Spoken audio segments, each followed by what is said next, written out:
Christmas, with every Christmas card I write.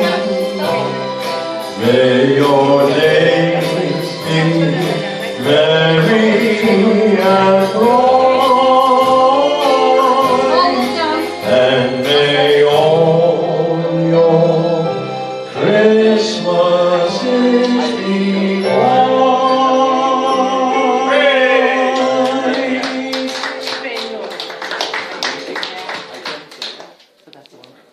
Oh, come all ye faithful. We've got a long introduction to this one, so just bear with it.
Okay, we're now going to have Tom, who's going to do a monologue. Tom Morris? Yeah. Do you want to stay there, Tom? Do you want to make a letter? Thank you. You all heard me last time, did you? Yes. How many dog lovers do we have here? Oh, yes. You like this? Oh. It's by somebody called Nadin. It's called Piddling Pete. As he trotted down the street, it was beautiful to see his work on every corner, his work on every tree. He watered every gateway, he never missed a post, for piddling was his masterpiece, and piddling was his boast. The city dogs stood looking on with deep and jealous rage to see this country dog, the piddler of the age. Excuse me, they smelt him over everyone. Their praise for him was high, and when one smelt him underneath, he piddled in his eye. Then, just to show the other dogs he didn't give a damn, he walked into the grocer's shop and piddled on the ham. He piddled on the onions, he piddled on the floor, and then the grocer kicked him out, he piddled on the door. Behind him, all the city dogs dictated what to do, so they held a piddling carnival to see the stranger through. They showed him every piddling push they knew about the town, then started out with many winks to wear the stranger down. But Pete was there in every trick, with vigour and with vim. 1,000 piddles, more or less, was all the same to him. So on and on went Piddling Pete with hind legs kicking high, whilst most of them kicked legs in bluff or piddled in the sky. Then on and on went Noel Pete and watered every sandhill, till all the city dogs were watered to a standstill. Then Pete an exhibition gave on all the ways to piddle, like double drops and fancy flips, and then a little dribble. But all the smart city dogs did neither wink nor grin. Pete piddled blithely out of town as he had piddled in. The city dogs said, "So long, Pete, at piddling you defeat us." But no one ever put them wise that Pete had diabetes.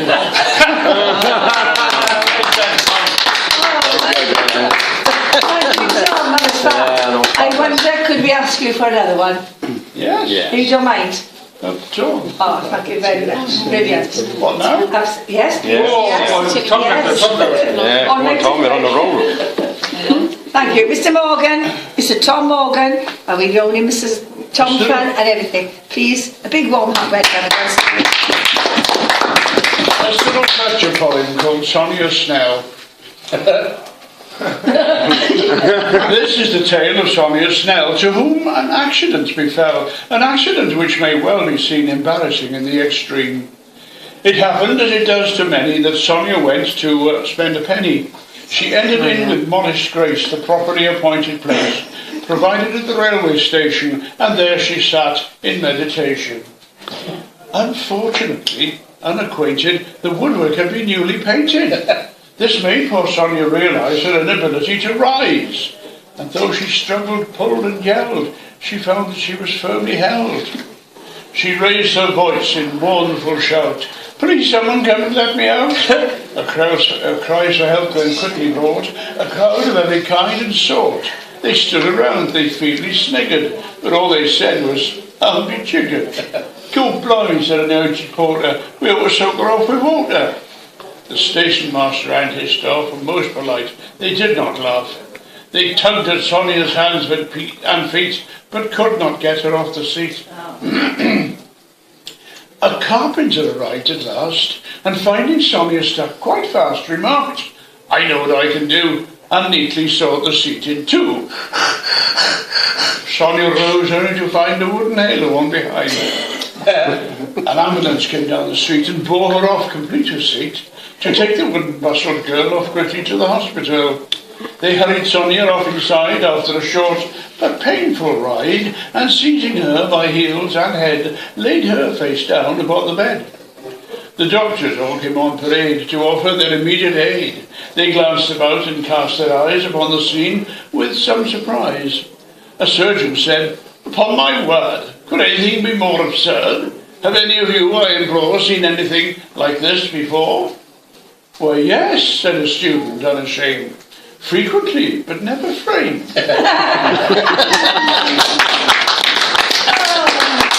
Ladies and gentlemen, Tom Morgan.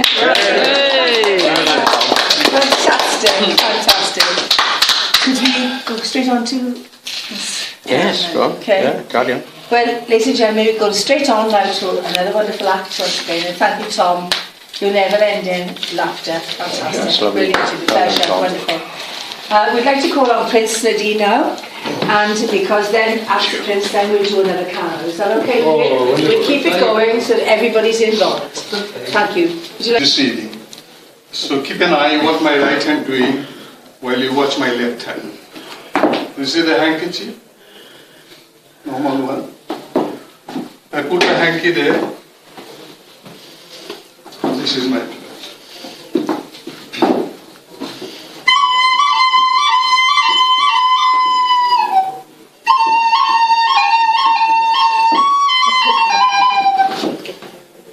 Nothing happened. Very unusual. Oh, I see, I forgot to improvise. Is she not well?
dancing. Have I finished my 5 minutes? No. Okay, carry on. If you want to end, let us know.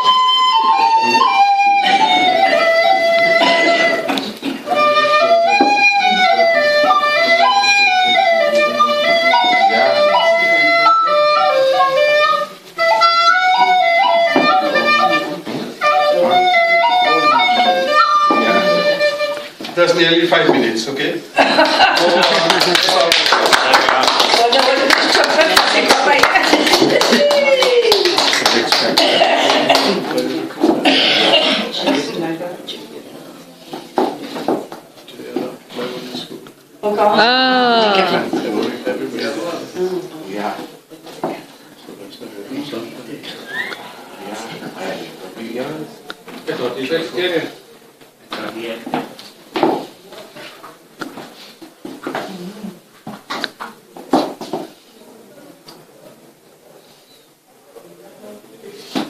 Can you see all right, clearly? No. Yeah. What's he going to do? Oh, he's gone.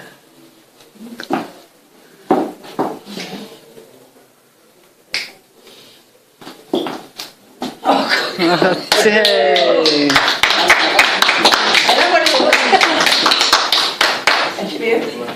Jack Rabbit. I have to do a bit of quick because 5 minutes so 5 minutes is almost gone. Right. I have to move a bit backwards, I think.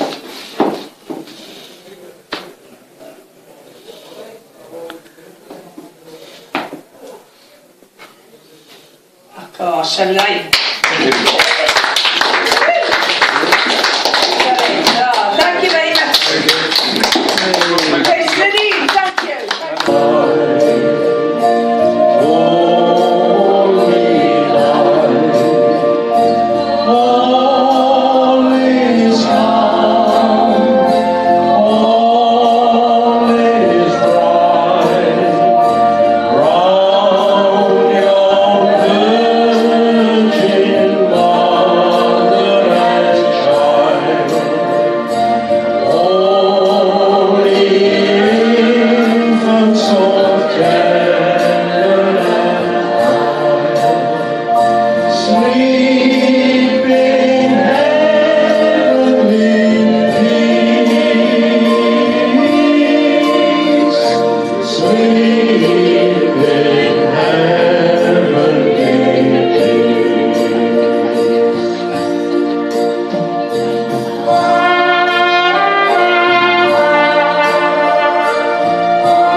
Tonight I'm going to show you it. It's I did specialise I started doing magic 10 years old in Britain Ferry. My uncle was in the Army, in the Navy of Tyn, and he was on the HMS Obedient. And this is going back 60 years. In my grandmother's house, just next to the Catholic Church, it was called Croft Cottage. I would go there as a 10-year-old, and every Sunday we had a meal and we had tea. And I went in one day, my uncle came in and he did some tricks. And I thought, my God, and those days, David Nixon, it wasn't Paul Haniel. And he showed me, I'll show you the trick after, but this is one. I actually met Kreskin in 1981 in Caerphilly, down the Diamond Club. And today, he sent me another Christmas card today. He came to the letterbox. Wow. 36 years he's been sending me cards.